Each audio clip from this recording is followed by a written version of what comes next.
Go the fuck to sleep.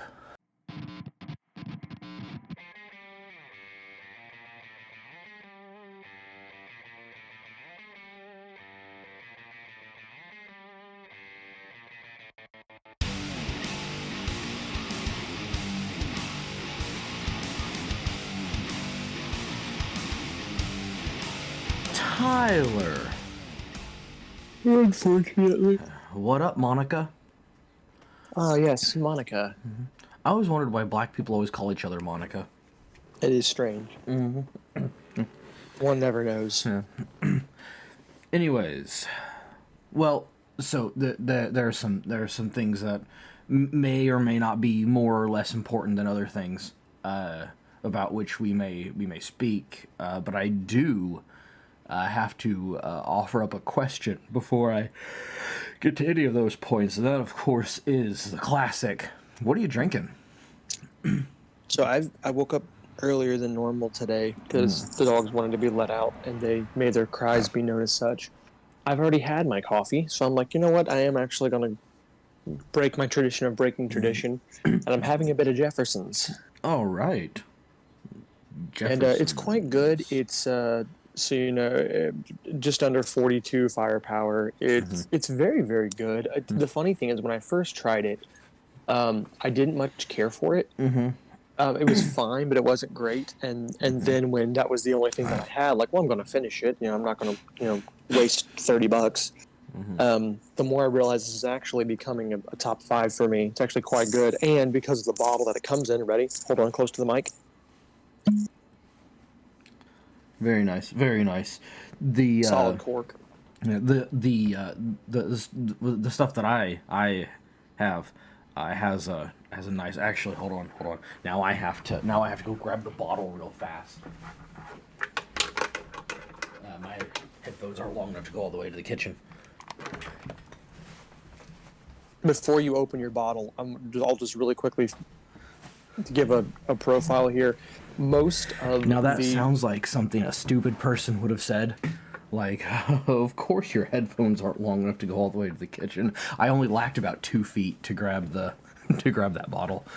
This is true. Are you going to open the cork, or was I going to finish the flavor profile? Finish the flavor profile. I just had to go get my cork.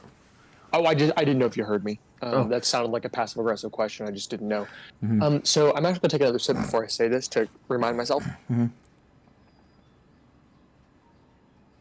So the telltale kind of sweetness of anything that's single cask is kind of a thing. What I didn't like about it initially is still my only complaint about it.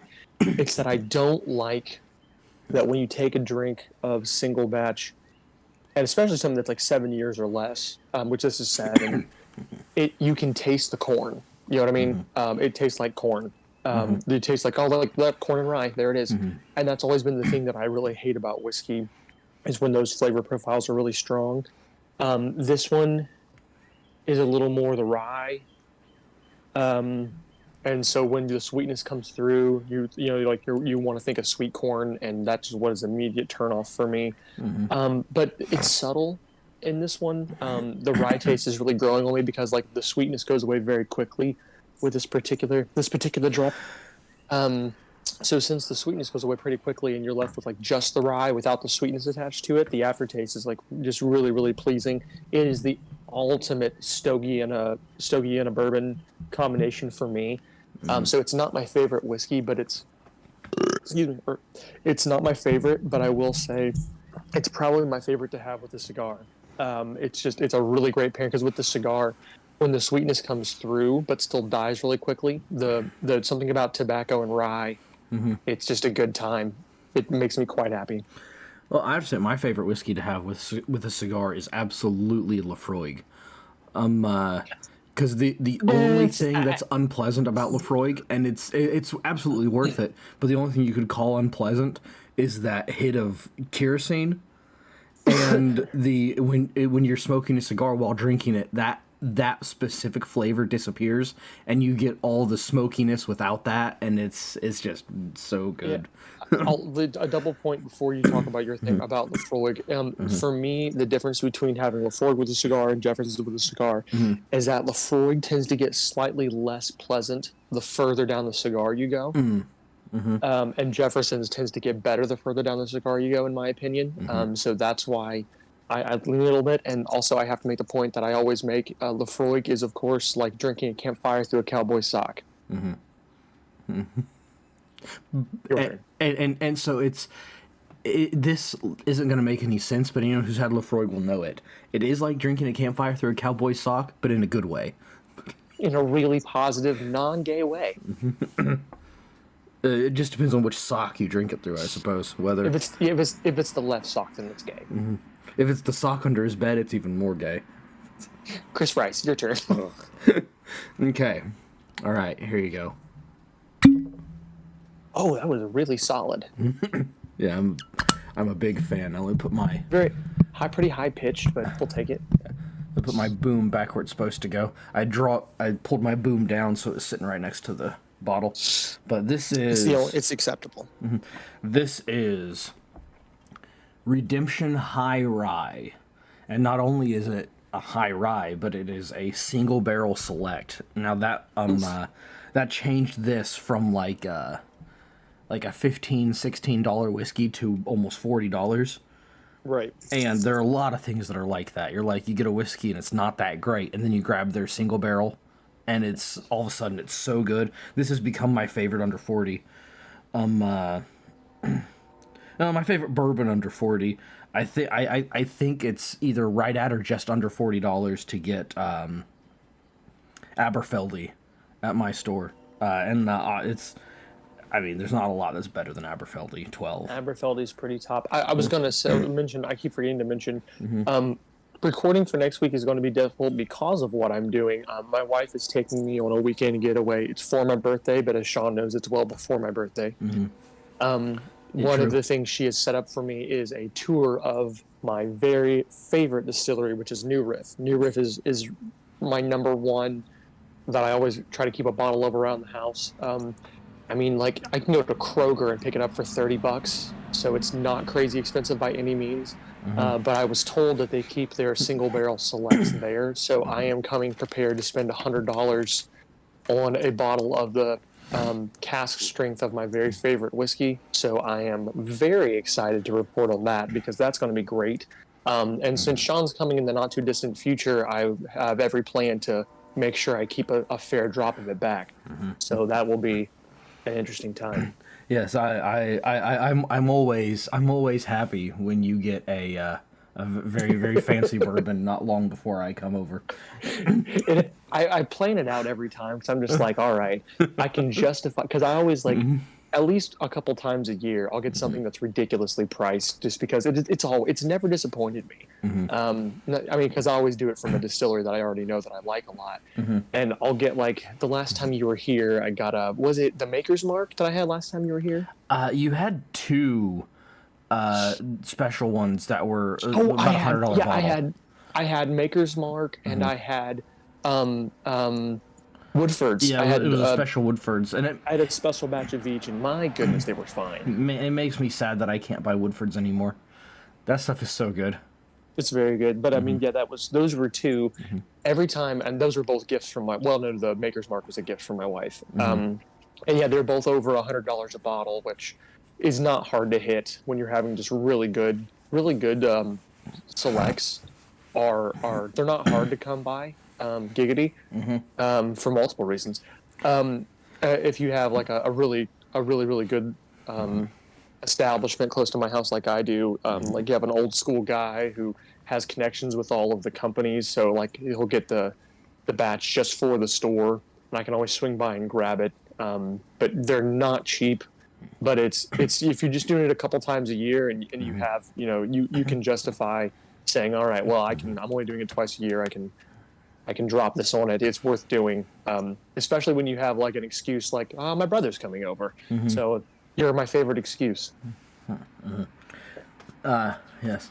Now, something about the way you said justifying the purchase, I'm not sure exactly what it was that made me think of it, but I was reminded of Matt Walsh. who, when I'm he, often reminded of Matt Walsh. yes, who, when he had bought a fairly expensive bourbon, was sitting there having a drop, and he saw his wife sitting there, and he, being a good husband, offered her some, and she accepted this offer of expensive bourbon. And so he poured her a small bit of it and handed it to her, and she was so gracious in her receipt of the bourbon. And then she knew she was going to enjoy it. And then before he could say or do anything, she took the pour and re-poured it into her glass of tea and said, "Good, now I can make a hot toddy." It's just depressing. I hate to sound like a neckbeardy elitist when I say stuff like that, but like, I can't imagine getting, I mean, you get a really nice bottle, and you can't imagine doing anything but just putting a drop in a glass, room temperature, don't mess it with anything else. At the very most, you might put a drop of distilled in there just to give it, to see what happens. But the idea of making any kind of a mixed drink with something that nice, it really does hurt me. And it shouldn't, because I try not to be an elitist, but man, that is depressing. Yeah, I will say we've gotten some fairly expensive bottles back when we were doing the old show, and we had the rules that we had to follow. The first day you drink it neat, and then every week after that you do something different with it. And that was different. I will say a mixed drink with a really, really good whiskey is a much better mixed drink. It depends on the mixed drink, because I mean, you're talking about. I mean, I say we, because you were the one who dove headlong into, really making it a craft well before I did, and to more extreme than I do most of the time. But I mean, when you were making sours, you made real sours. It wasn't like you go up to a bar and you're like, "Give me a whiskey sour," and they put some stuff in a glass, and here's a whiskey sour. I mean, you were putting egg whites into these things. I mean, like, it's a little bit different when you're really crafting something. I'm thinking, like, if anyone who says I'm having a hot toddy, I'm like, yeah, you can F off. Yeah. Either way. Oh, yeah. I forgot to mention in this particular bottle, this is a high rye bourbon. And by high rye, so as everyone knows in a bourbon, the grain bill, yeah, I guess it could be a grain bill, mash bill, but the grain profile in the mash bill, there we go, has to be mostly corn.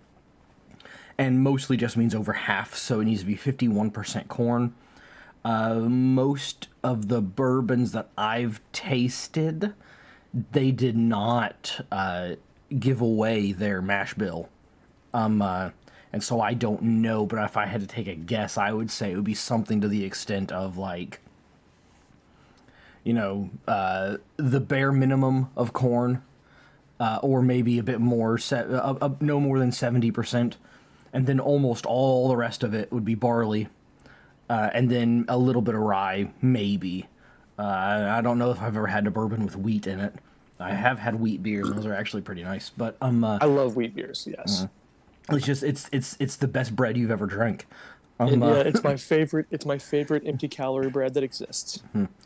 Yeah, but I've never had an empty calorie beer. Oh, empty calorie. Never mind. I thought calorie free is what my mind was saying. Oh yeah, empty empty the calories. Calories are empty. Yeah.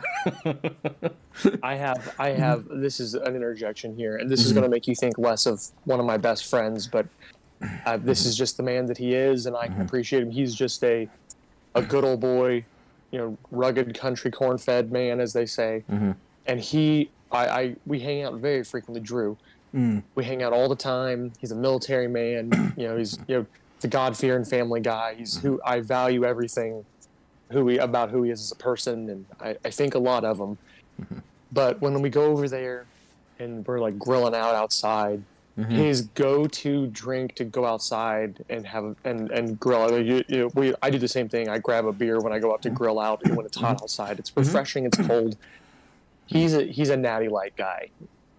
Okay. Which is like, and I understand the concept. It's like the farmer's beer. It's cheap, whatever. But man, yeah. So God love him. I have a hard time thinking less of anyone drinking anything but Hold on, before you say it. Mm-hmm. When we went out the other day for a company function, Mm-hmm. they said, "Hey, everyone gets one drink." And Drew looks at me. He goes, "We know the only acceptable answer is Yingling, right?" Absolutely. So just before you say what you were going to say, which could have been Yingling, like, dude, we'll leave some respect on his name. No. I was saying it backwards. The only drink that would make me think less of a person. And Bud Light, yeah. Well, not specifically Bud Light. At this point, anything from Anheuser-Busch or her sister company. Yeah. I forget. I can't think of the name of it. But the Miller Lite Company. Yeah. And I checked. I very much checked, and of course Yingling is independently owned. And so that's not part of that. And I don't know the company that owns this brand, or if it's also independently owned, I don't know. But I also found that my other favorite mass-produced beer is also not on the list, so I'm safe. So basically, the only mass-produced beer that I've ever bought, there's only 3 mass-produced beers that I've ever bought, and those are all safe, and that is Guinness, Yingling, and Sam Adams. Yeah, and it's worth taking a note here, and this is diverging only slightly from our point. It's inside of our point, but then it's going to thread really nicely into what we actually should be talking about right now.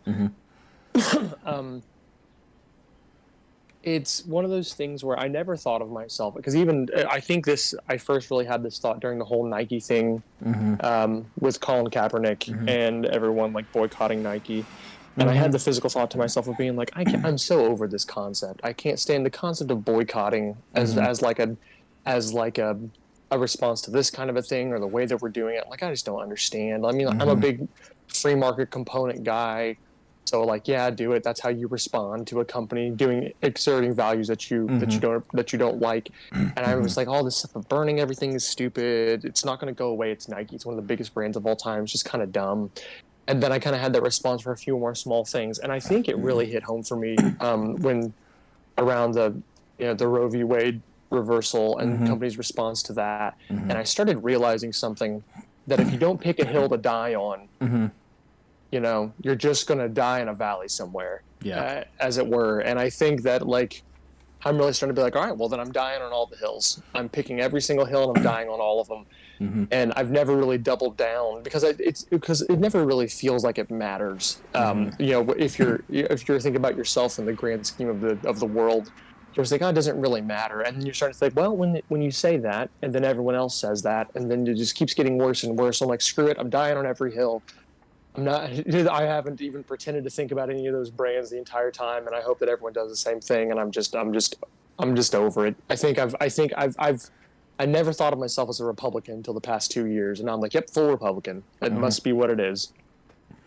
Yeah. Oh, so in relation to the kind of pseudo conversion that we were talking about the other day, that followed the exact same lines and at the exact same ages as my political conversions.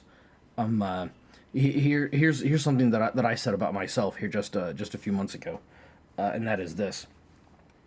When I was younger, when I was a child, my parents were Republicans and they were right, so I was a Republican. Right. When I was a teenager, I realized that nah man, it's true that Democrats are just too far to the left, but Republicans are just too far to the right. Yeah. And I have to be something else. I have to be something else because of one's too far left, the other's too far right. And then I got into my 20s and I realized, no, that was stupid. I am a Republican. That's right. And now that I'm in my 30s, I said, no, I'm not. I'm something else. The Democrats are just too far to the left, and the Republicans are just too far to the left.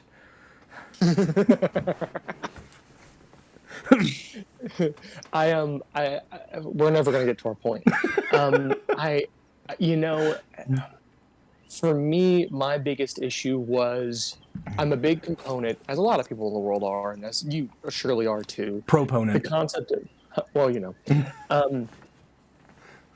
history will repeat itself if we do not learn from history. Learn from history, study history, pay attention. That's the mantra. Follow it at all times. Pay attention. So for me, the concept, because by the time I was in my mid-20s, you could already see the rift between our two major parties starting to widen and widen. And we have a few really great examples of that in history of what the end result of such a thing would be. And I know everyone's like, it's literally Hitler, but I mean, Nazi Germany is a really good example of what happens when you go far left, far right. You go step by step by step until you're so ingrained into not necessarily. I love what my party's doing. It's you're rallied behind the cry of I hate what the other party is doing. Yeah. No matter what it is. And you come to these extremes. And the reason why I'd stayed away from identifying with anything other than being, libertarian for so long was because since I know that I don't agree with either side entirely, I would rather start trying to stand in the middle, because the middle ground is where I know that we stay away from these eventual, historical landmarks. And I know that's how you stay away from them. So I'm going to be here and I'm going to do it. And then I realize the number of us who are standing here in the middle, trying to hold fast to saying, I don't want to be an extreme either way when it comes to this sort of thing, because I'm not an extreme. I'm starting to realize all you're going to do is lose the war. And I'm like, well, so just figure out which side you think you agree with a little bit more, which is the lesser of the two evils, and go all in and try to get them in office and see what happens. And Yes. for me, that just happened to be this side. Yeah, so I don't consider myself to be extreme right. What I consider myself to be is extreme conservative. And you think those should be the same thing, because right now the right are the people who are conservative. Yeah. But right doesn't mean conservative necessarily. In today's platform in the American government political system, it does, but it doesn't inherently mean that. If you want an example of when the parties are not conservative and what happens when the people on either side of the aisle, what it looks like when they aren't conservative and they decide that they're going to go full authoritarian. So when you have left going full authoritarian, you get Nazi Germany. Yep. But when you have the right going full authoritarian, you get post-Bolshevik rebellion Russia. Post-Bolshevik rebellion Russia, you get Mao, you get all kinds of stuff. Oh, Mao. I thought you said now. Oh, no, Mao. Now. China. Right now. China, yeah. my guy. Yeah. No, I know who Mao is. I just thought you said now. Now. There's Tyler making stupid interjections again. Happens all the time. Yeah. It does. Yeah, but that's the... and of course, pulling this back to our point, in being a conservative, you have to determine when you're going to do that, because obviously no one has the energy to go all out at everything. I suppose that's why it's nice to have certain people that go all out at certain things, and then we can go all out at everything as a group, but as an individual you have to decide where your line is on each thing. But this is why, this is why we do put certain people on a pedestal. It's because they're doing the things that we don't have the bandwidth to do, and they have devoted our time that we spend going towards our highest calling for us as fathers and husbands, which is making and for us in particular, obviously we're people who focus on the traditional male role, right? We're the ones who are making the money and fixing the things, and our most important bandwidth in our day-to-day life is taken up by taking on that role for our families. So we don't have the bandwidth to do the things that these other individuals have managed to make a career for themselves in doing, so they can take the time that we would be spending working to dying on every hill for us and doing the research and showing it to us of here's where you should rally. And we put them on a pedestal. We talk a lot about Matt Walsh. We talk a lot about Michael Knowles. We talk a lot about, even Ben Shapiro, all these people that hold closer our beliefs than, they hold our beliefs that we have closer than a lot of other these figures in the media and in the world. As far as people who are in front of other people, there are better examples, but you already said Walsh, so. Yeah. there's a reason why. Man, we sound extremely Republican this morning. Um, that's the Sean and I both do a lot of viewing of the Daily Wire because when we are getting our news, we find that we're more likely to agree with that point of view versus the other. And 5 years ago, I never would have been paying any attention to any publication that leans as hard as the Daily Wire does. I would have completely ignored it. I would have went and found a Philip DeFranco video, and I would have developed my own opinion. That's who I was 5 years ago. But the problem is, there is just no centered, tell it like it is with no frills media anymore. It doesn't exist. No matter what anyone says, no matter what you can find, you can read the language and find the agenda virtually every single time. And then even with like, I've had conversations with my friends who are a lot more left leaning than I am, and I find that I don't like, that I didn't like, I should say, people like Shapiro's approach, because he does do the thing where you're like creating the dialogue in a way that attacks the other side, and I felt like that's never been helpful. So like I would always steer myself away from that, well, intentionally. And I think I've reached a point where I was like, well, you know what? Only two sides exist anymore, and the middle ground is so thinned out. It's hardly there. I mean, screw it. I might as well pick the side that stands up for what I believe in and see where it goes. Yeah, that's Why are we doing this today? I'm not sure, but I do have one question though, and that is, when did you realize that Philip DeFranco was not the centrist that we always thought him to be, and he's actually a huge lib? Quite a while ago, actually. It got way worse, man. It got way worse. And this is, and I think I won't speak for you, but when I was in college, which is when he was kind of starting, oh my goodness, 10 years ago, and he was one of the original YouTube news people, like one of the originals. I thought very, very highly of him, and even as far as you can think of a YouTuber, I guess. And he was very, very upfront about his idea was to always present a story with nothing but the facts and no colorful language. And then he would always say, "What do you think?" And it was kind of important to me that someone would just give you the straight facts and leave it up to the people to talk about. And then he started, what was the company called? That was a pretty big content creation that got bought out by Discovery.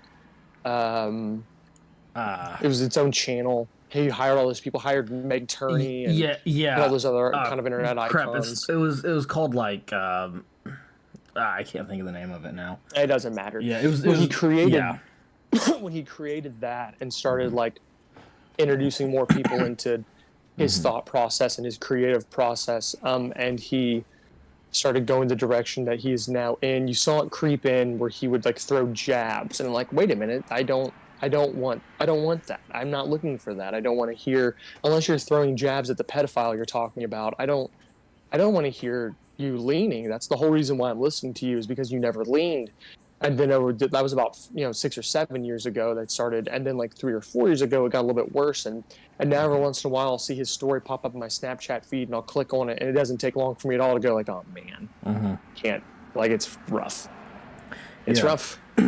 Here we go. And now bringing this back again to our topic. Okay, here we go. Our topic is, when can you separate the art from the artist, and when is the person so bad that you have to stop stop doing consuming the media. Yeah, thank you, Sean. Yep. And I'll give you an example of a person that whose media I've stopped consuming, and give the reasons why, and then go back to the boycotting example. So, person whose media I've stopped consuming is Crowder. Crowder? Steven Crowder. Yeah. Interesting. Yeah, because I will tell you, after the Daily Wire fiasco there, he kind of left a little bit of a bad taste in my mouth, and I passively stopped listening to him. I was there. I'm there with you for that. Yeah, it wasn't like man, I'm never listening to Crowder again after this. It was man, that was a really stupid thing that he did, and I don't know why he would have done that, but I still wish him the best, and if you're a member of Mug Club, don't stop. Was my thought on that. But then when I go to listen to him, just like, I don't really want to listen to Crowder right now. And then the events that made me basically just completely stop. I'm done. I'm done with Crowder. Was, I don't know if you watched that video of him yelling and screaming at his wife and telling her that he doesn't love her. And there's a thing that the recording missed, but he said, yes, I did say it. So it's not on the video, but it's confirmed through him that he did say it. Was when she went inside, he ran inside after her and screamed, "I will fuck you up." At that, and the whole reason for it was because the whole reason why he was doing all these things to his wife was because she, as a pregnant woman, thought that it could be dangerous to mess with the really strong dog medicine that their dog needed, and he insisted that she do it and walk the dog anyway. I have not heard that story yet. Yeah, and I was like, dude, and I watched the video, and then someone put out a longer video from the same thing, and I watched that. I was like, dude, I just, I mean, to give the name of one of Steven Crowder's segments that he used to give about other people, and I think he deserves a spot on the own segment. If you remember his old "What a Piece of Shit" segment, yes, yes, what a piece of shit. Yeah, that. I mean, and after that, I was like, man, I mean, I listened. Here's the thing: Crowder always annoyed the crap out of me. He was a good comedian, but he wasn't the best commentator, and the way he deals with people, it's very annoying. And so but I was willing to go past that just because it's okay, because the stuff he's putting out is good, and I want to support good conservatives. And then after seeing that, a guy that does that is neither good nor conservative. So I like good conservative Christian men, and I mean it's kind of like what what Voltaire said. By the way, that's Sean's dating profile. Please continue. Yes, exactly. Look me up. It's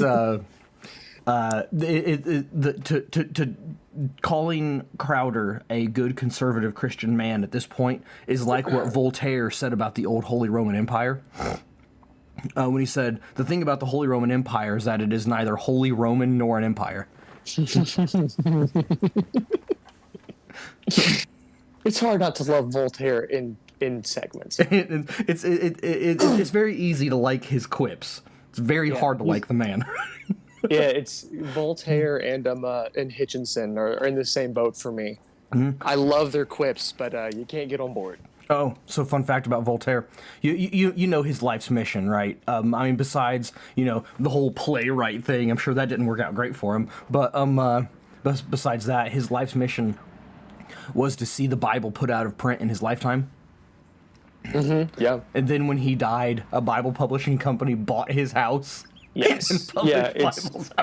It's my so since now we have to go off topic now. Gosh darn it, Sean! You had to make a point. Now I have to make a point. Mm-hmm. That is a funny and not very dark gotcha moment. That's entertaining. Mm-hmm. So now for a very dark gotcha moment, since I already mentioned Hitchens. Mm-hmm. Oh yes.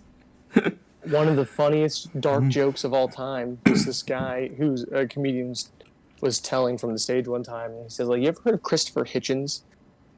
And he said, talking about him, said this guy was an atheist, and he said he wrote a book called God Is Not Good. It's like, you want to know what this is? He gave speeches all over the world about how God is not good. He said, you want to know how he died? Throat cancer. Yikes. Christopher Hitchens said, there is no God. So God said, there is no Christopher Hitchens. Yeah. That's not funny. But yeah, and so going back to the boycott example, we there has to be a line. My line is much closer to myself than yours is. But yours tends to be a bit farther out than mine. But there are certain things that we do agree on where the line should be. Like for example, like for me, I know that Walmart is supportive of abortion, and that they I don't know this for a fact, but I guarantee they give money to Planned Parenthood. I guarantee they do. Oh yeah. I don't think anyone in the world needs any proof to believe that. Yeah. But I shop at Walmart. I don't mind shopping at Walmart. To me, shopping at Walmart is like remaining friends with a person who is in favor of abortion. We all have friends who are in favor of abortion. Some of us are that friend. Tyler. It's not me, but some of us. Yeah. CVS and Walgreens, at the other hand, when they announced that they will be carrying and allowing people to pick up prescriptions for the abortion pill, I no longer shop at CVS or Walgreens. Even though one of them, I forget which, did announce that they will not be will not be prescribing or allowing, they will not be carrying those pills in my state or yours. I forget which one it was, and the other one didn't say that.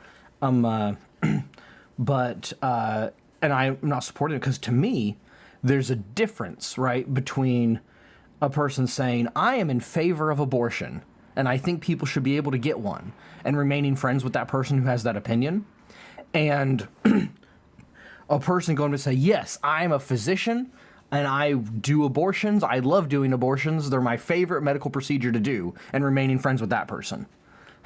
Yeah, well, this is the whole company thing. This is the reason why I've become on board with boycotting, and this does line up with what we're talking about. Yep. I promise. The whole thing here is when you decide to virtue signal, because that's what it is. If you are a corporation, you cannot take a moral stance. You actually can't, because you are not an individual. You are a conglomerate. So you actually can't really take a true moral stance. You don't have the ability to. So when you act like you are, all you are doing is trying to tell everyone else, look how good I am. But you don't actually have any real ability to be moral, because you are not an individual, you are a conglomerate, and anything that you do is merely something that you are putting out there, and parts of your whole may have absolutely nothing to do with it. And this is a different philosophical debate that we don't have time to get into. But essentially speaking, if you come out and make it known that you have a stance, and we're going to do these things to take that stance, and then fold under the repercussions, which all of them do, all you have shown us is that what you are is evil. And I'll say that, by the way, I'll say that it doesn't matter which stance they took, far right or far left, and then they fold. You're nothing but evil. It doesn't matter, because all you are trying to do is to put out to the world, to whichever side you're pandering to, you are taking a moral stance that you do not actually believe in and you don't actually care about. The amount of spinelessness that actually encompasses is something I can't tolerate. And so if Bud Light had doubled down and said, "Screw you! If we go all the way to the bottom, we're taking the rest of the company with us." At least you can respect it, right? At least you held strong, but you didn't. Yeah. You fired someone, you pulled back, you made some vague statements. You're going to try to build back away from the stance that you took. Burn in hell. Period. If you would have doubled down and said, you know what? No, Dylan Mulvaney's our CEO now. Okay, well, you know what? I know we stand on different planes now, but hey, respect. You're doing the thing that you think you at least have a belief that you're holding strong to. But when you fake it, you go burn in a pit. You're useless to me. Couldn't be more useless. I lied. I said it was on topic and got off topic. Yeah, you are, to be that morally bankrupt is to be evil. To be that morally bankrupt and to be a coward is more evil. Yeah. That's you're evil. Period. Let's get back on topic. My bad. Yeah. And I said it before. That was always my problem with Starbucks. Yeah. I had a problem with what they did, but I had more of a problem with them walking it back like that. Yeah, and not to mention too, the walking it back actually is really the point that we're both making, because they always play both sides of the ball, right? Yeah. I mean, they would be very open about how all these more left-leaning tendencies that they had, but we're all about sending coffee to the troops, because that actually was a thing for a long time. They did a lot of things that were aligned with my values, and I'm like, okay, well, it's fine. You're doing a little bit of everything. You're not taking strong stances necessarily, but kind of whatever. And then as things in the world doubled down, they picked their side, and then when it hurt them, they backed off a little bit. And I'm like, you know what? That's it. I'm never going back. And I haven't, by the way. Like, for the record, I used to go to Starbucks quite a lot because there was always one close to where I worked. I went very frequently. I spent a lot of money at Starbucks. I haven't had a Starbucks drink in a couple of years, and that's interesting for me because I was a Starbucks person for a good chunk of my 20s. Yeah. And I saw that, and I'm like, no, you're done. I can't in good conscience give you any of my money when I see you being that way. But, I mean, like, taking a stance that I don't agree with as a company, whatever. I mean, sometimes it matters to me, sometimes it doesn't. Showing me that you're just a giant pile of garbage, forget you. I can't. If I think about you, I get upset. You're not getting my money. Yeah, it's like going back to Bud Light. They did that little half walk back thing, and now after that they get nothing but the stick. Bud Light and Anheuser-Busch gets nothing. People say Anheuser. There's no way in German to pronounce that as Anheuser. I would say Anheuser. If I was trying to pronounce it like German, Anheuser-Busch. Anheuser. Sound Irish, but sure. Yeah, Anheuser, Heuser. Those are, that's a hard syllable to pronounce in German. Usually in America, in American English we pronounce that syllable as oi, like Deutsche. But never Deutsche, so why is it Anheuser? But anyways, who cares? Anheuser. Yeah, but anyways, yeah. Let's completely divert and get back. Actually, if you don't mind, let me go ahead and jump into the points of this article so we can actually ground ourselves for once. Okay, let me finish my sentence and then go straight into that. Because I think I do think this is kind of an important. It's an important thing to say. Has nothing to do with the topic, but it is important. If Anheuser-Busch, they're going to get nothing but the stick from now on because of what they did.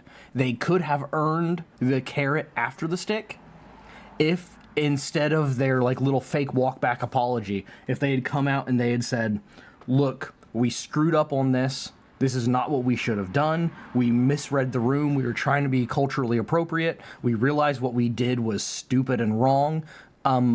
We're promoting that men are women, and we should not have done that. Men are men, and women are women, and that's good. And we got rid of our marketing people, and we are now back on the right track. You guys are right." If they had come out and say that, I would have tasted Bud Light for the first time. And they would have earned the carrot, but now they get nothing but the stick. Yeah, the individuals responsible for sacking the individuals have been sacked. Anyways. Okay. I think I'm going to approach our point here. So this is going to end up being a conversation about cancel culture, and because no matter what, I know. No matter what anyone says, it is real. Okay, it is a real thing. Stop walking back on it. When you take someone and berate them and demand that you not buy from them, consume their media, it's a real thing. It just is. I mean, we're even talking about how we are no longer going to shop at certain things or buy certain things because of what people have done. Now, granted, I don't like the term cancel culture. I have it from the beginning. It's a cringy thing to say out loud. You can call it whatever you want, but it's a real thing that we've practiced all of our lives. It's just people all of a sudden now act like it's something different because we put a different name on it. The rise of the internet, social media, Twitter has created a vacuum in which this happens more frequently and to a more extreme extent, and with people digging deeper into people's lives for no other reason than to find outrage to be outraged, which, oh my goodness, I'm so over it. It is a thing. So when we say cancel culture, we mean very explicitly there is in fact a cultural norm of people diving as deeply as they can into people's pasts with no other purpose than to find something that they disagree with and shouting it at the rooftops to other people who will agree with them, and then actively call out for no purchase of their products, no consumption of their media, whatever. It is a cultural thing. It is therefore a culture, and it is revolving around cancellation of the individual or the conglomerate. So the term is correct. So we're not putting that up for debate. It's a thing. Shut the heck up. So there it is. Shut the heck up. Shut the heck up. So I'm probably gonna lean a little more heavily. We've already talked so much about companies. Let's lean a little bit more into authors, musicians, people who are creating media. So we're gonna lean more into that because it's gonna help with the point, I think.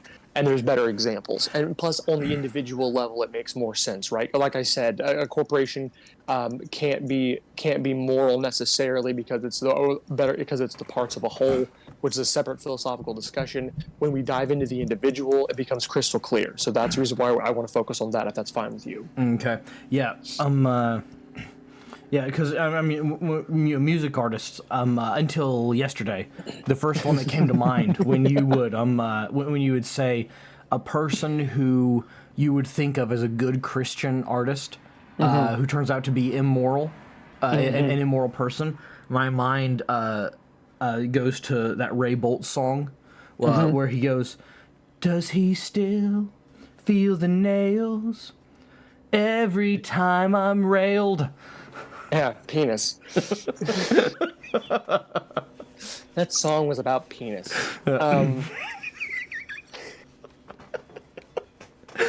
Sorry, Bob. So let's. I found an article, and the reason why I thought this was perfect is because this is from an online publication called "Keeping Up with the Penguins: Reviews for the Would-Be Book Lover."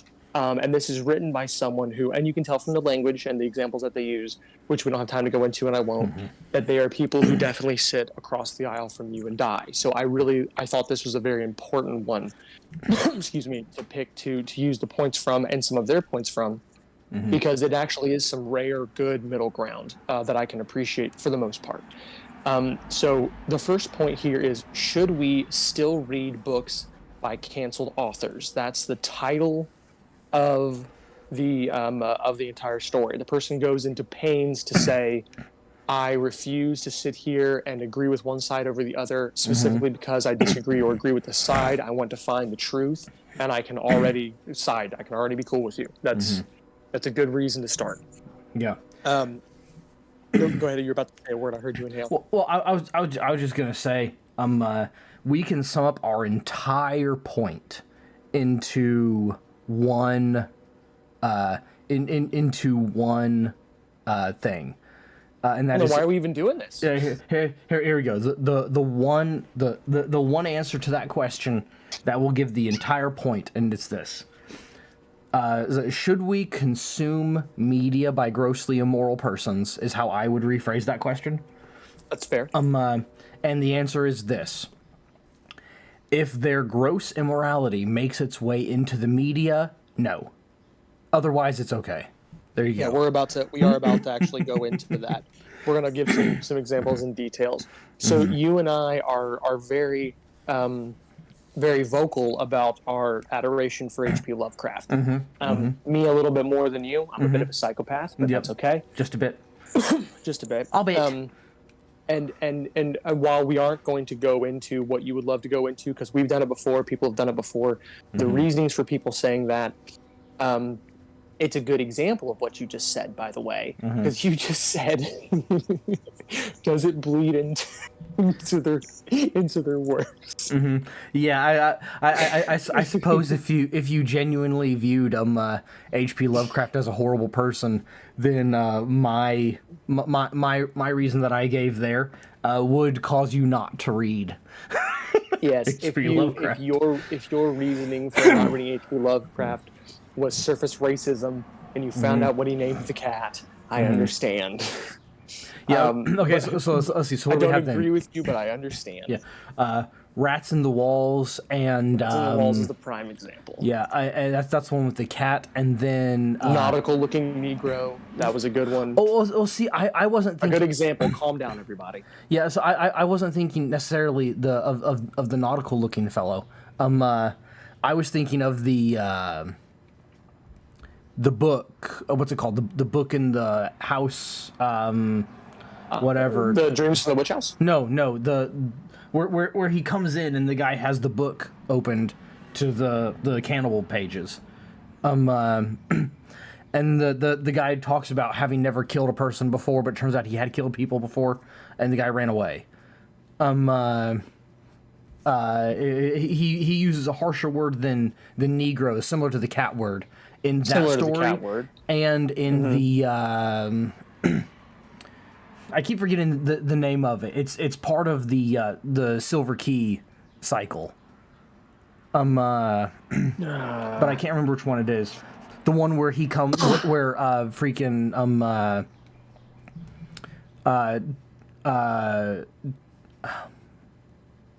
Carter, the one where Randolph Carter comes back as an alien. Yeah. I can't remember. think of it. Well, whatever. We have examples. That's the point. We get it. If your point of saying is we stand in the current time, and the current time doesn't allow for this, and he did the thing, then okay, whatever. Yeah. I mean, stand hold to your beliefs, I guess. That's just the thing is that the language was different then. The way people received language was different then, and he wrote in a time where that was normal. Calm the heck down. It was extremely normal for people to be skeptical and not thrilled about people coming in from other areas and changing your world in a way that is confusing and scary. That wasn't just a East Coast U.S. thing. That was the entire globe at the time, 100%. And by the way, while this was happening, while he was over there saying a word you didn't like in a time where it was completely normal, Africa still had slaves. So please shut the heck up. Oh, on that exact same line. Speaking of people, I thought I would never ever give praise to, Disney. It wasn't too long ago that Disney put up something. It was some of the old stuff, and I had some. You can't hear my eyebrows hit the top of my head, but please continue. Yeah, Disney re-released some of the really old stuff. I'm coming, buddy. And they re-released it with this disclaimer at the beginning. They said this contains some things that I said it wasn't acceptable then, and it's not acceptable now. But in order to maintain the author's full vision, the creator's full vision of what this is, what you are about to see remains unchanged from its original. Beautiful. Yeah, and I was like, "What? Disney did that? Wow, Yeah, that's shocking. Yeah, they must have found a way to make money. Yeah, yeah. Do you need to go get the child before I continue? I do. Well, I don't. You can continue if you want, but I have to go get the child. I'll continue. So the point, in a nutshell, what Sean doesn't have to hear me say, because I'll just make the point here. People and times alter based on. Well, actually, I should have rephrased that. People alter based on their times and what is acceptable at the time. Just because we have what we consider to be the social norm or the sort of or the whole of social morality does in fact change to some degree. Morality itself does not change. Social morality differs at all times, which is why social morality is not a good scope for how we should actually live our lives. Take that, atheists. But it alters as we go through time and things change. So things that are completely normal, acceptable, and not reprehensible in certain times are completely different than what we view now in our time of different ease and different comforts. We only find certain things to be more reprehensible because we live in a more privileged and easier time, so we must find smaller problems. And in finding these smaller problems, we go back to the scope of when there were huge problems, and it put all of our small cares and small worries on this time frame. So when we do something like that, we look at this much harder time through the lens of ease, and we say, the problems that I now face, which are trivial, should be implemented on this time when trials were extremely difficult and life was extremely hard. We are going to look at a hard life through the lens of an easy life and condemn them. And Sean, if you would prepare the censors, fuck you. Yeah, that's that shows that we currently live a heck of a life when our greatest problem that could the biggest evil that could possibly happen to us is somebody said something offensive that is actually that actually should only be offensive to a different group of people. Yeah. This is a whole other conversation that we can have at some point. But the entire concept is basically this: we have small problems because there are only a few problems to have, and the problems that we do have are nothing like. If you look at the Great Depression, my wife found a recipe book that her grandmother used frequently in the Great Depression. For water pie? Yeah. Ice cube dessert. I mean, you look at what they were eating during this time. This is America in a very recent time. The problems that were being had were huge. No one gave a crap if someone said the N-word. No one cared. You know who also didn't care? Everyone who was black. They didn't care. They were like, we're starving. That's what we're concerned with. We are dying in droves from starvation. We don't like this. That's what our problem is. So does that mean that now that life is easier, we shouldn't take scope of some of these things? I'm not saying that at all. But what I am saying is that we cannot look at a time frame that had extreme problems and real issues to where other things were not a big deal at all to anyone in the entire universe and put our current life onto that and then condemn them for it. You can say, oh, by the way, they did this and said this. We don't agree with that now. And then move on. It doesn't matter. They fit everything that was fine at the time. And yes, before anyone says anything, there are some things that were acceptable and other times that shouldn't be acceptable now. There are exceptions to be made. That's a whole conversation that we're not going to have. Back to the frickin' article, Tyler. What are you doing? Why was the author canceled? What did they do? So why this is a big a big thing that needs to be talked about there. What thing did they do that caused people to attack them? So yeah, that's what is the crime? He's a pederast. He's what? He's a pederast. Yeah. So the point Sean was making, I don't even know if we're going to actually say his name in the context of this. Feel free to if you want to. I've only read part of that legal document you sent me. I don't suppose it matters. Yeah. Very little of our audience will have heard of the guy anyway, so I don't suppose it matters one way or the other. So Chris Rice, someone that we grew up being huge fans of, really loving his music, really getting a lot out of his music, if I'm being honest. It has come out that there was a lot of investigation from a lot of different, well, not from a lot of different people, but a lot of investigation that was corroborated by a lot of people. That he is, well, Sean said pederast, pedophile, whatever you want to call it, a piece of crap. We'll label it that way, a giant pile of crap. That is, to me, that is something that it's a bridge too far. Because I'm never going to be able to listen to a Chris Rice song that I really enjoyed for decades without thinking about the fact that this guy was trying to have sex with little boys. It's never going to go away. So whether or not I go, well, you know what, I could still consume it. I'll separate the art from the artist, right? I will never be able to turn that song on without thinking about what I read in that document. I won't be able to. So I feel like I probably have to never listen to him again. Even if I didn't take a moral stance, which I do. Even if I didn't, I couldn't listen to it and go, yeah, you know what? I'll just block out the part about him trying to sleep naked with a teenager. No, are you taking stuff out of Mama's purse? Yeah. Don't do that. Don't do that, Patrick. Don't take stuff out of Mama's purse. Patrick, don't do that. There's a gun in there. There is. Yeah, I know. God bless her. Do you have a point? Do we move on, or do you have something separate to say about what I just said? Well, I was gonna say my point on the potential of continuing to consume Chris Rice's media that I already own.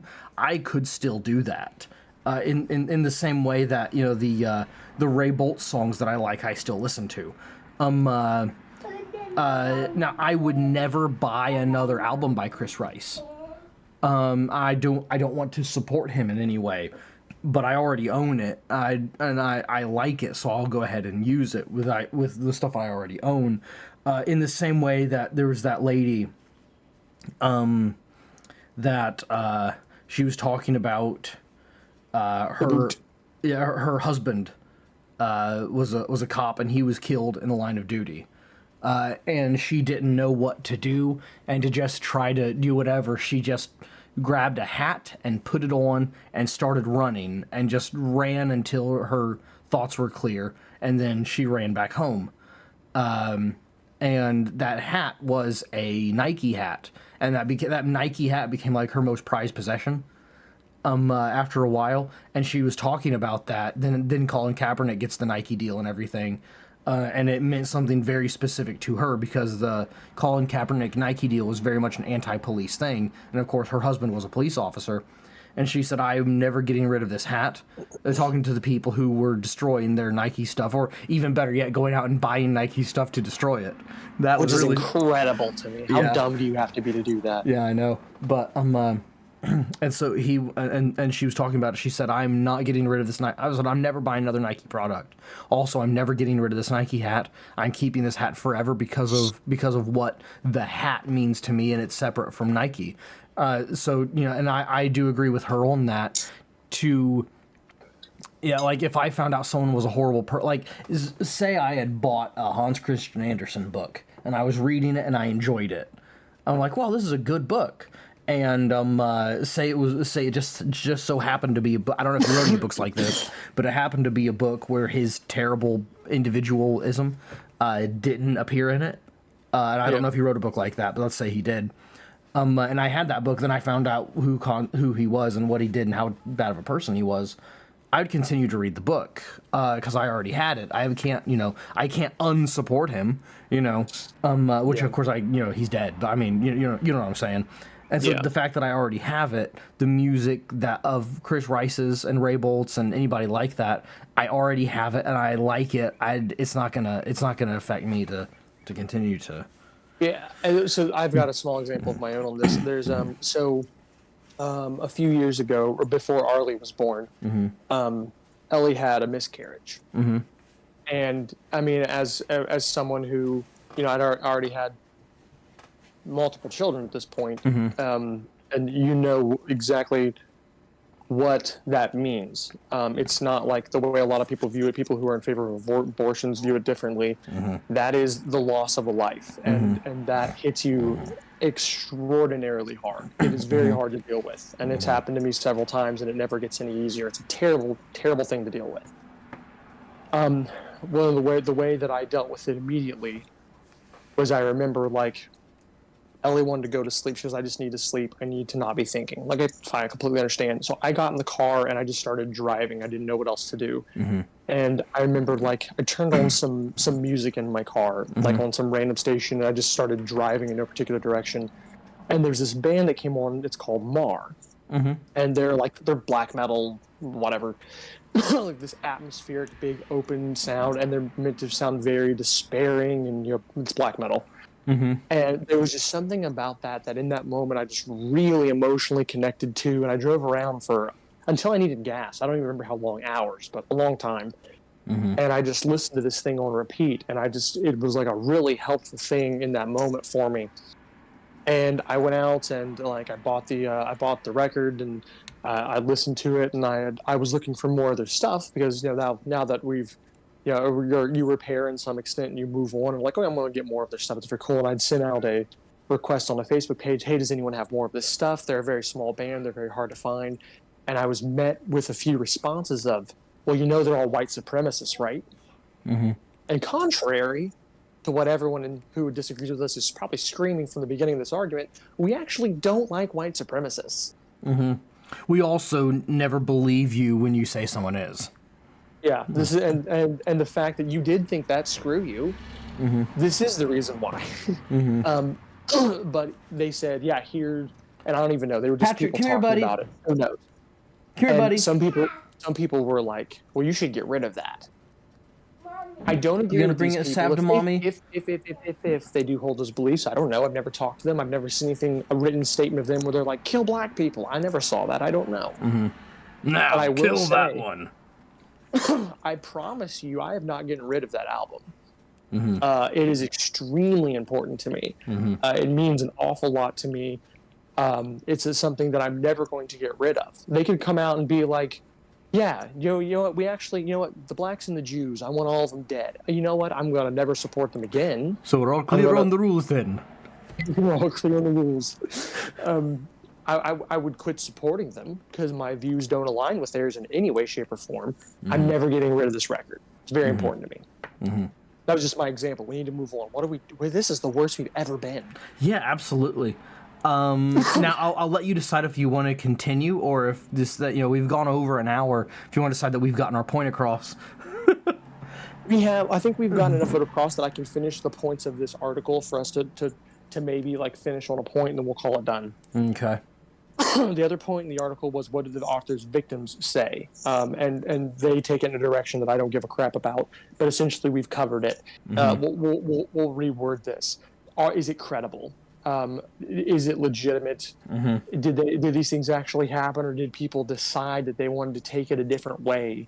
Screw you. I don't care. Get away from that. Well, also, I do have a comment about that real fast, and that is the because the question of should the credibility of the accusations play into cancellation? Well, the answer is absolutely. Because if they're not credible, then no matter what, there's never a reason no matter how bad it is, no matter what it could possibly be, you're a horrible person if you're one of those, well, if there's smoke, there's fire kind of people. So yeah, the credibility of the accusations does make a difference. Yeah, it makes a huge difference. So that's a point that's worth making, but only briefly.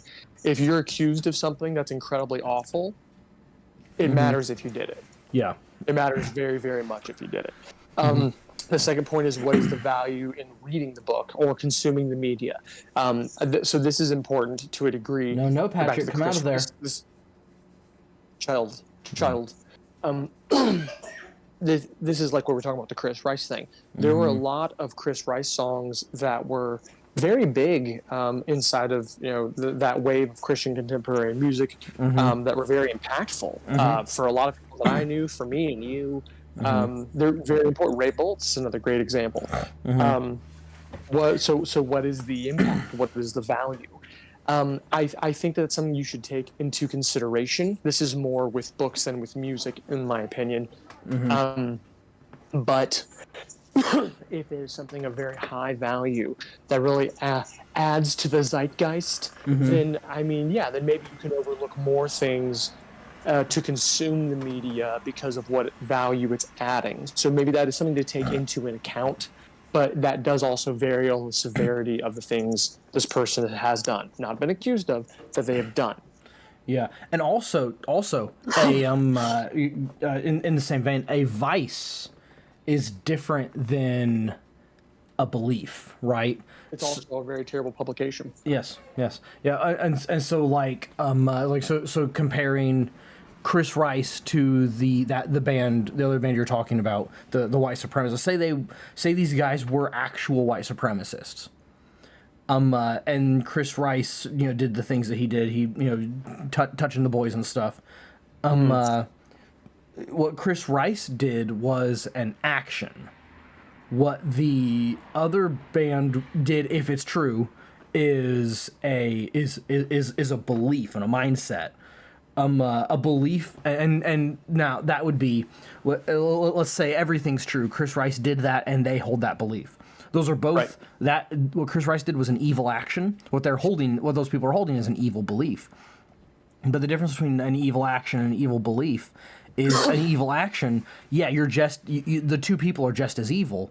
But if I go out and I murder someone, what I did was evil, but I can still recognize that it was a terrible thing, and I just, I can't help myself. I have to murder people, And so while I'm still an evil person who does evil things, it's much less likely to affect my work and what my creations as an evil belief is. It's also worth mentioning someone standing in front of a bank saying we should be able to rob banks is very different than someone who's robbed a bank. Yes. Yeah. No.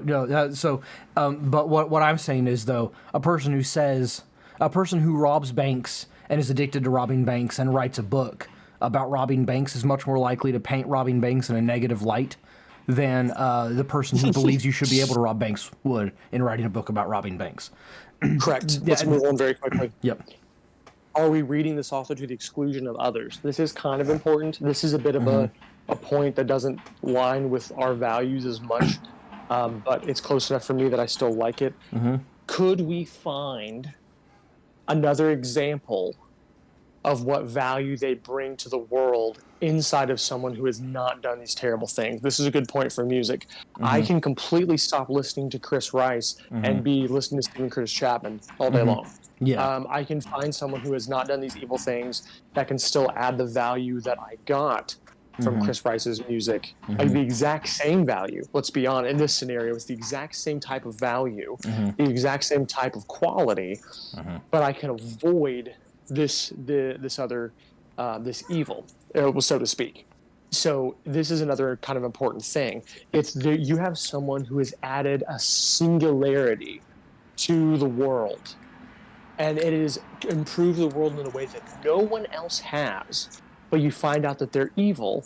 Should it be taken into account that they should at least be studied or consumed with the caveat of remember that they're evil and remember that this point is still true? This is where it does become the argument that I don't necessarily agree on the face of, which is separate the art from the artist. But it is a very good point to be made, in my opinion. Yeah. Are they a singularity? And in music, maybe that's less important than in books, because obviously you can write a great philosophical work and find out that while everything lines up with your beliefs entirely, and they've made points that have altered your life for the better. Oh, and by the way, they beat their wife. You know, I mean, you have to say, let's take this in scope of saying this person had extreme shortcomings in ways that are completely unforgivable. But they were one of the greatest minds of their time. Yeah. This is Elvis Presley Patrick, adopting get out of there, this buddy. girl. Stop it, Patrick. This is, Elvis Presley adopting a girl at 13 and marrying her as quickly as she was legally able to be married. Is he one of the most pivotal moments in music history? Absolutely. Is he a giant pile of crap? You bet. It all comes down to this. How good do you have to be to have sex with a kid?